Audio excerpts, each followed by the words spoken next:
Berikut adalah panduan penggunaan LMS untuk para instruktur. LMS dapat diakses melalui alamat pop.igi.or.id. Untuk dapat login, masukkan user, nama pengguna, username. Ini biasanya berupa email atau mungkin username yang disiapkan oleh panitia POP. Lalu masukkan password yang diberikan juga oleh nanti tim panitia. Ini adalah halaman awal, dashboard awalnya. Apabila pertama kali login ke akun, akan ditayangkan user tour. User tour ini biasanya dia memberikan penjelasan singkat tentang fitur-fitur yang ada di LMS ini. Ini misalkan dia mengenalkan tentang dashboardnya. Lalu untuk ke petunjuk berikutnya, klik selanjutnya. Dia akan memperkenalkan ini, misalkan menceritakan bahwa dashboard ini berisi bla bla bla bla bla bla. Lalu ini berisi bagian khusus yang baru-baru ini diakses atau kursus terkini, ada berada di bagian ini. Klik selanjutnya untuk tur berikutnya, lalu di sini dikatakan ini ada bagian course overview. Selanjutnya kita akan dikenalkan dengan diberikan informasi di mana letak folder yang letak kursus yang disembunyikan atau ditanda bintang. Dan seterusnya, ini adalah berupa fitur-fitur yang tersedia di LMS ini. Klik selanjutnya untuk lanjut ke tur berikutnya, dan di akhir silakan klik end tour.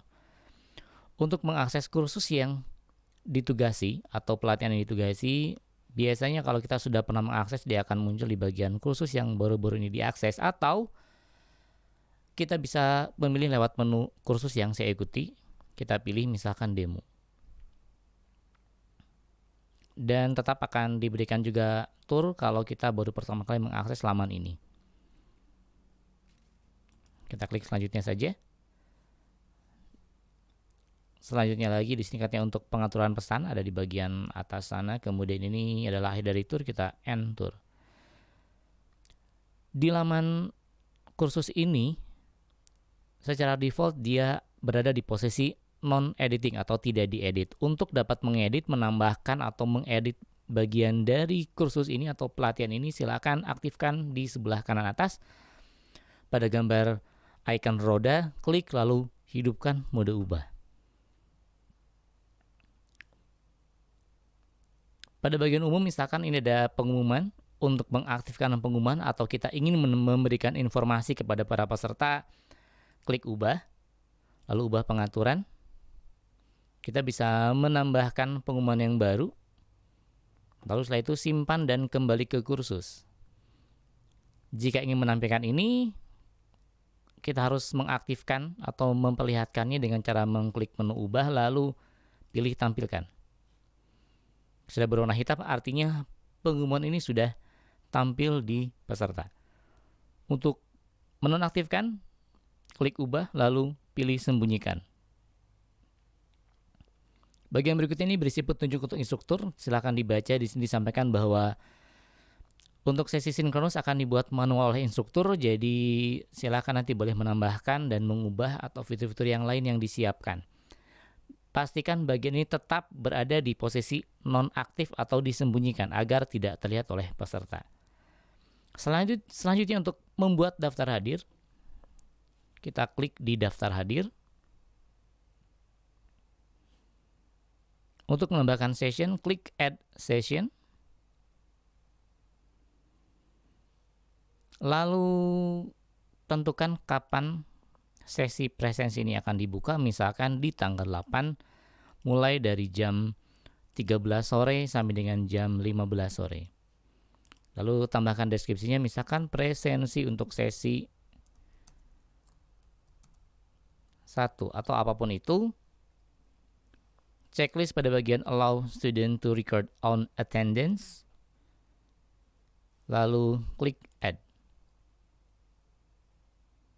Nah, sekarang sesi 1 ini sudah tersedia. Apabila Anda ingin menambahkan password, klik add session. Tentukan sesi presensinya, tentukan waktu presensinya. Jangan lupa checklist allow student to record on attendance. Lalu aktifkan student password dengan menambahkan sendiri atau membuat secara random. Setelah itu, pilih atau tekan add. Nah, sekarang kita sudah menyiapkan sesi presensi dengan menggunakan password. Untuk kembali ke laman utama pelatihan, kita klik saja di bagian nama pelatihan, misalkan di sini adalah demo. Selanjutnya untuk menambahkan, yang pertama untuk menambahkan URL atau alamat sesi sinkronus dengan menggunakan Zoom atau Google Meet. Terlebih dahulu kita buka topik atau bagian khususnya, misalkan kita akan menyampaikan materi tentang pembelajaran ABA 21. Klik di bagian tanda panah atau di bagian ubah, pilih enter section. Kita akan masuk ke section pembelajaran ABA 21, lalu di bagian kanan bawah, klik tambahkan sebuah aktivitas, scroll ke bawah, pilih URL, klik tambah. Berikan keterangan nama, misalkan sesi sinkron atau sesi tatap virtual pembelajaran ABA 21 misalkan. Namanya boleh bebas. Lalu kita akan kopikan link URL-nya. Misalkan kita sudah punya link Zoom-nya.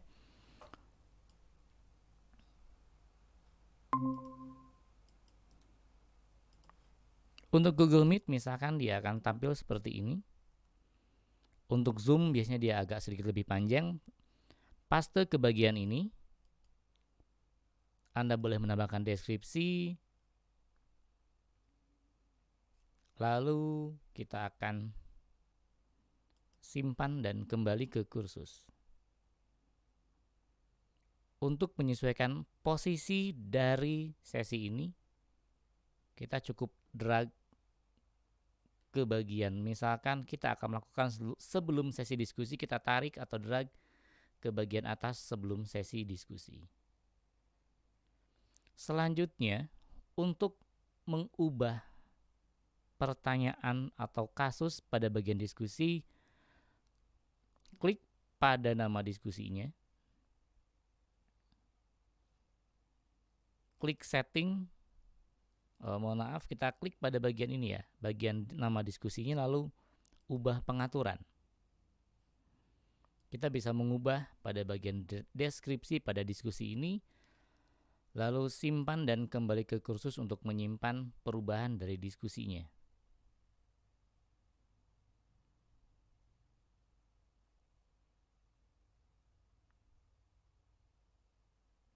Selain dari pengaturan-pengaturan tadi, instruktur sebetulnya tidak perlu melakukan perubahan-perubahan lain.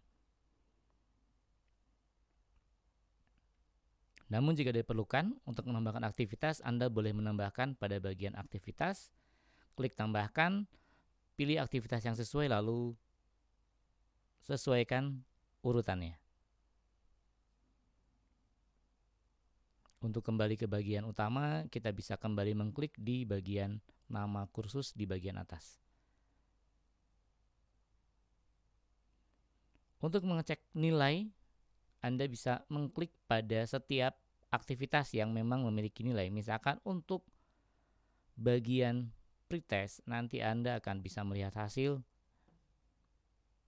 ketika mengklik di bagian pretest ini. Lalu ada jumlah attempt, klik pada bagian attempt, maka dia akan menampilkan hasil dari pekerjaan peserta beserta dengan nilainya. Namun hal ini tentunya tidak harus Anda lakukan karena sistem telah diatur agar pekerjaan terchecklist ketika peserta melaksanakan syarat yang harus ditempuh.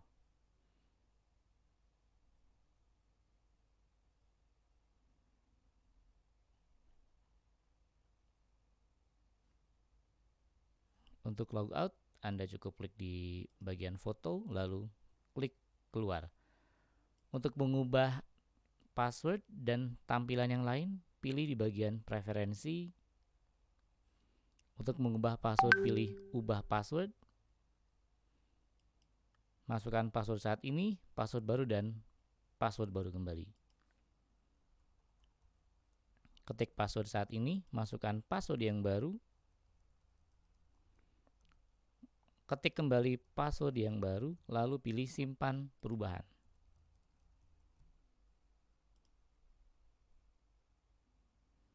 Password telah diubah. Untuk mengubah profil, klik di menu ubah profil. Anda dapat mengubah bagian-bagian yang tersedia dan Anda boleh menambahkan foto dengan cara mengklik pada bagian ini. Pilih upload file. Pilih foto Anda.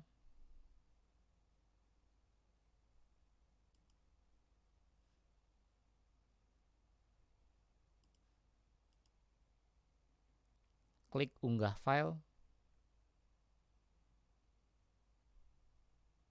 Lalu perbarui profil. Sekarang foto Anda sudah berubah. Untuk menuju kembali ke pelatihan, Anda bisa menggunakan menu, lagi-lagi menggunakan kursus yang saya ikuti dan pilih kursus atau pelatihan yang Anda ikuti. Apabila Anda perlu menambahkan file-file tambahan, pilih section yang ingin Anda tambahkan, klik ubah, enter section. Untuk menambahkan file, tambahkan aktivitas baru, pilih file, klik tambah, berikan nama file,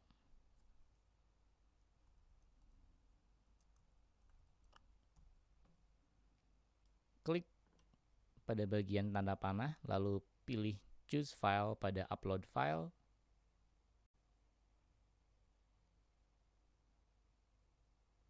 pilih filenya, open, lalu unggah file ini.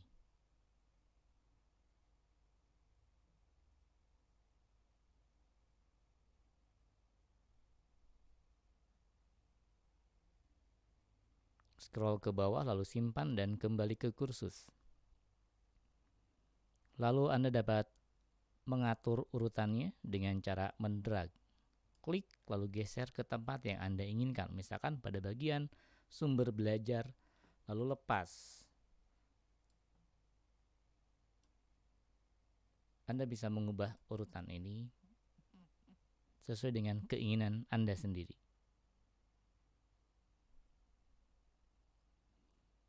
Untuk mengubah pada lembar kerja dan lain-lain, Anda juga dapat melakukan hal yang serupa dengan cara seperti tadi, mengubah di diskusi penilaian.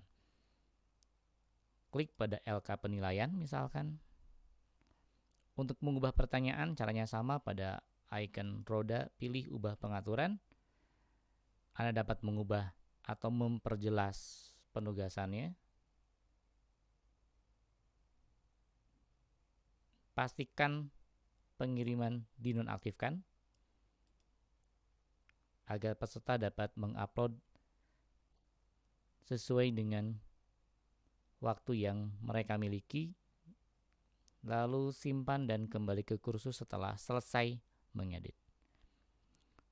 Demikian panduan singkat penggunaan LMS ini. Untuk logout, klik pada gambar profil lalu keluar. Dan demikian penjelasan singkat tentang penggunaan LMS POPIG. Terima kasih.